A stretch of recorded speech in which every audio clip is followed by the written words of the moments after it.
Hello, I am author Eileen Schnabel, and today we are going to talk about Martin Luther King. And the reason that I think he and George Washington are truly two of the most important historical figures in our country, and not for the reasons you might think. So, Martin Luther King, how do he and George Washington connect throughout history?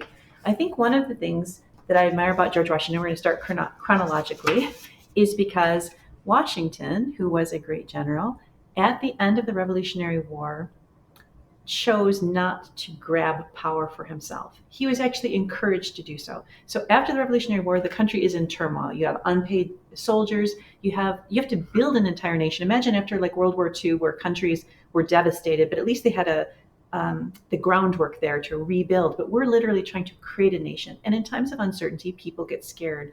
They want someone to just come in and take power. And in this case, Washington was encouraged to just go take power, become the equivalent of like a king. He refused to do that in part because he studied history, and one of his role models in history was a Roman named Cincinnatus. So Cincinnatus is a Roman who was given great power at a time of a battle, but as soon as the battle was over, he relinquished the power and returned to his life. And people were amazed that he didn't use the power for his own purposes. Now, I want us to go forward 200 years, and our country is in turmoil again. This is the civil rights era. We've got segregation, we have riots, we have integration, we have horrifying lynchings happening. And a person who comes to power is Martin Luther King, Dr. Martin Luther King. And again, he has some people telling him, and he certainly had the support and the power to create a much bigger violent revolution. And there were people telling him that if we have to, we're going to take this by force, by violence. And he, like Washington, had studied history. So for him, his role model was Mahatma Gandhi, who had made change in a society through nonviolent resistance.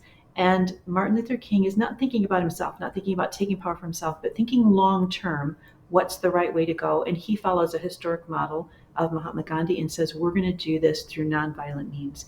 So where I think those two men are so amazing is they did not try to grasp power for themselves. They were truly thinking long term.